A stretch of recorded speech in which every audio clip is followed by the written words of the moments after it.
Hey, what is going on YouTube? Ron here. We are back, ladies and gentlemen. Sorry, everybody, no Friday feature this week. I will probably be on my way to Nashville by the time this video drops. Just got off stream. Just wanted to give a huge shout out to you guys. But anyway, this is a Friday feature worthy game because we are in the Lepanto and we get the Kraken. I was playing solo the other night. I don't know why I do it to myself at night, but it turned into a pretty good game. And there's actually some pretty funny rage moments as our destroyers are just truly all you can do is laugh. I rage until I laugh. But anyway, the Lepanto is the newest tier 8 tech tree Italian, and my Italian heritage, my Italiano heritage is coming out. I wanted to go behind this island here on the left, but on like 99% of the time, every time you go out there, it's just a waste. And it actually, funnily enough, it would not have been because these two cruisers go out there. They start shooting and open up on me, and that is when I get the broadside. I decide to shoot here. Some people don't realize your smoke detectability is like 14 kilometers, but it pays off as we take nearly half of the mine's health and get a nice 20k damage from him. This ship is not that accurate. If you'll notice, you have 12 guns, and that guy should have been deleted. You know, RNG aside, he made a terrible mistake in a German cruiser at mid-range, but just be expecting very mediocre salvos in this thing. I know a lot of other CCs have kind of overhyped this boat, and don't get me wrong, this thing is very good. But in situations in games where you cannot push, the enemy team plays passive or your team plays passive, this ship it's more of a skill type boat. Now that being said, the secondaries are where this ship shines. You couple that with decent Italian armor, the rolling smoke to get into position, and this ship can absolutely abuse players. Here is what I'm talking about. This Hayate decides to go directly into an Elbing, drop his torpedoes. He doesn't have smoke. He decides to shoot in front of a Palmer who either has him spotted or radar. As our other destroyer, you can see me, I'm just laughing because I'm like, what am I dealing with? On top of that, the Hayate decides to reload boost and get his second set of torps off, which all miss the Elbing. So solo play after 5 p.m. is something I've made a little promise to myself not to do anymore, but we all end up doing it. It actually turned into a pretty good time. Comrade Boris, Mr. Crispy, actually donated to have me play the Montana, and it turned into a pretty good game. But he left me hanging tonight, so we're actually still mad at him. No, I'm just kidding. Love you, Crispy. But here we are leaving C, and I know that I actually messaged a Lepanto the other day not to leave the side he spawns on, but if you pay attention, we have a battleship on the outside of C and 3 ships in C. I am serving no purpose at C, especially if there's only 3 ships over there, so they are now tied on ships. What I am doing is getting myself into B. Why are we going into B, Aaron? Well, thanks for asking. These Kansases are moving. Kansas? How do you pronounce plural Kansases as we lose a Mogami on the right flank? The reason we're going into B is this lightning was spotted. He doesn't know we're here, and thank goodness for that. Now, here is where your accuracy comes to haunt you. We select the primary target. We only get 1 overpen. Probably would have only gotten 1 or 2 pens on most other battleships. And here, it just... secondaries, and I could have popped the consumable, but we actually get, I think, maybe 1. 0 hits. So while secondaries are cool and great, and, you know, when you can get a battleship to play dead in front of you, basically, they are great. As you can see my expression of our other destroyer who left his spawn to go to a cap we already have to die. It's... like we've said, this is not a very difficult game, but some days it's just funny. Divisions are clearly superior, right? Moving on. So what we're trying to do here is just control the weak side. These Kansai, that's going to be the name of plural Kansases. These Kansai are pushing into this gap here in A. We've got their broadside, and that is where the Italian accuracy shows us her true pasta pizza. Like we've mentioned at the beginning of the video, you will get amazing salvos. I got like a double or triple citadel with this thing. And it's more so accuracy just by volume. You have 12 guns similar to the Kansas. They are only 15-inch. And I know people just cry when they don't have ultimate overmatch, but you will get over it if you're a good player. But what I'm trying to bring this around to is some games are not going to go your way. We've all watched pretty much every CC get a Kraken in this boat.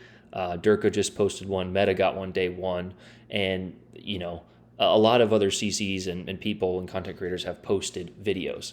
This is a good ship, don't get me wrong, but you have to play it correctly. Here we get a little bit lucky that these can saw were not waiting for me, and this is when I decide to push. We actually, our team actually does their job, and this is a pretty good situation for this boat. Now the Awami does have torps, and we are a little nervous of the Lightning's position. He was last spotted rounding this corner, so we decide to pop our smoke, and it is very important that you do not shoot while in your smoke screen. So in this situation, we do have a broadside Kansas, but we're not gonna shoot. Why?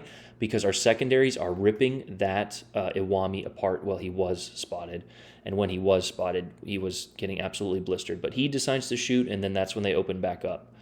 The DPM on these secondaries at a target like this is just phenomenal. But what we're doing here is we're actually turning broadside, and a lot of my battleship senses were tingling, but we're undetected. This rolling smoke is hugely advantageous for you. And here is just when these things go off. 200, 600, 600. We have ticked 10k damage here on this booster. Now, I will say in certain situations like the Lightning, secondaries are secondaries. They should be secondary to your primary guns. But when you can get a ship, like we said, to play dead or play dumb right in front of you, you can get pretty good results. Here, I actually didn't notice, but the Lightning comes detected. And thank goodness for auto secondaries, because we are focused on this Awami who has torps. We kill the Awami, we turn around before we can move our guns, and our secondaries popped the last little bit health of the Lightning here. We knew that the Awami was launching torps, so we're going to turn, and we actually get a little bit lucky here. And I remember saying on stream the quote from Top Gun, because we get the double strike and the torp dodge. The scene where Hangman comes in at the end, he says, "I am good, Rooster. I'm very good." So I might make that a YouTube short. That engagement is a perfect example of how strong this ship can be when you put yourself in the right position. But what I wanted to do is temper expectations. A lot of people are going to take this thing out, spec everything into secondaries, YOLO rush a cap, and die in the first 3 minutes, and then be like, "Well, I saw the video. Why am I not good?" Well, it's because of your positioning, like we've talked about. I will say that I think secondary builds are becoming a little bit more viable, when your team cooperates, like we said. And in this game, the enemy team cooperates pretty well. They don't push too aggressively, but they don't sit that far away. That Awami pushed around.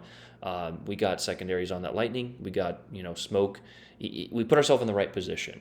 We also utilized all the tools available to us, which was the rolling smoke. And, often forgot is the very tanky Italian armor. Now, you definitely don't want to show broadside, but there is a slight turtleback, and we will go over the armor and the stats of the ship at the end. So count this as a first look Friday feature type video.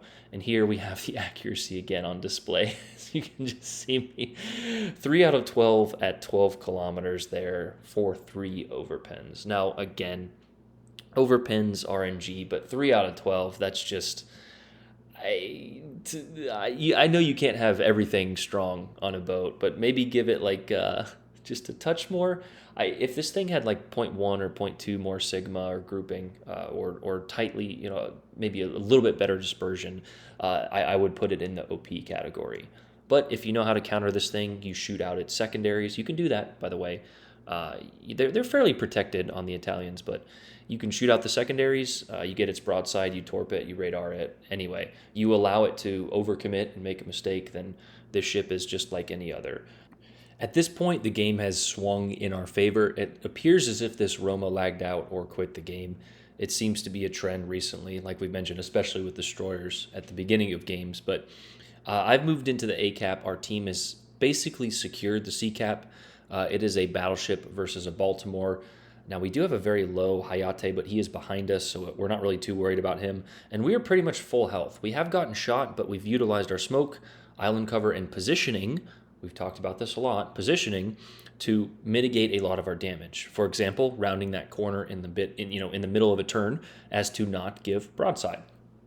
But that is kill number 3 here. And this Roma, like we mentioned, either lagged out, quit, etc., put the controller down. I think his guns move at the end, but regardless, we are going to target him with our secondaries, pop our smoke just to get the cap here. I don't even know why I did it. This Kansas was not this. It's one Kansas now, so not Kansas or Kansai. Just one Kansas here. That's gonna be funny. The two Kansases are Kansai from now on. But we pop the consumables, and you'll notice we're getting 52 hits here and not that much damage. So again, it's probably because he's fairly saturated in the middle of his belt there, but when you're going against heavily armored targets and oversaturation, and a lot of people, like I said, we tend to overhype things, and I may have overhyped the Petro myself, but it's just putting yourself in a position. This ship is not going to guarantee you wins, right? But that was kill number 4, and we are on our way to kill number 5. So this Kansas, sorry, is running now. That's stuck in my head. Kansai. He's running, and at this point, we're just trying to secure the last kill, right? We want to make sure it doesn't get stolen. No. We're going to go ahead and switch to HE. The Italian HE is very mediocre, but when you're getting 2 and 3 hits like that, we got 3 important hits at an angled Kansas for like 5K. I would have better chances with HE. So make sure you're utilizing the HE, especially if you're pushing a destroyer. A very good tactic that you can use is utilize RGA mod with your rolling smoke and HE. That way destroyers are detected at 2.9, I think, instead of 1.9. You get that little extra guaranteed range acquisition, which is the mod. We are running concealment mod. I don't think it's absolutely necessary, but it's something to keep in mind. It's just another little perk you can add to pushing, destroyers. But most destroyer players are not completely, silly gooses, right? They're not complete silly gooses. Our Z46 kind of was this game. But anyway, we're waiting for the last possible moment here after ticking the Confederate. Do we get it? We got it, baby. Kraken, kill secured, and then we holster the gun there. So that's how we do that. That's what I was saying on stream. But it was a fun stream. 2407, something to keep in mind. Brawling Battleships do not get rewarded for secondaries. I think it is like 10% of the total it should be, or I don't know the exact science, but I do know that secondary hits are not rewarded as primary hits are, which I think should absolutely change. I don't know why we have secondaries in the game if we're not going to reward them the same as other damage. Here is the commander we are running, Paulo Di Revel, with Hipper and Haruna. You are going to need those two to max out the secondaries. We have Not One for Nuisance, Porcupine, the defensive fire perk, and Master Mechanic, as we said in the game, as well as Fight Fire with Fire. So that is our build. You will need to bring out the wallet for Haruna to get the max secondaries out there. But here are the statistics: 75,900 health, 3x4 381s with a 17.2 firing range. We are not running Brawler. You can.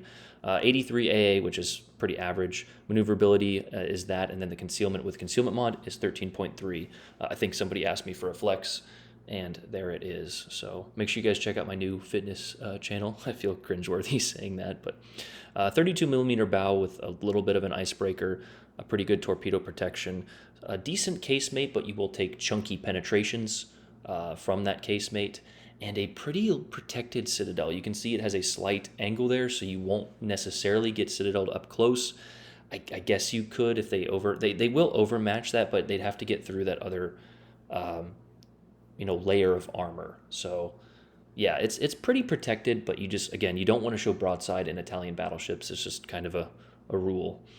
Guns aplenty, nimble aim, and exhaust smoke generator, and that is the Lepanto, ladies and gentlemen. She does get access to 5 heals with Master Mechanic, the secondary boost consumable, and the rolling smoke screen. So hope you guys enjoyed that video. Have a great weekend, everybody. I love you guys. AA run out. Peace.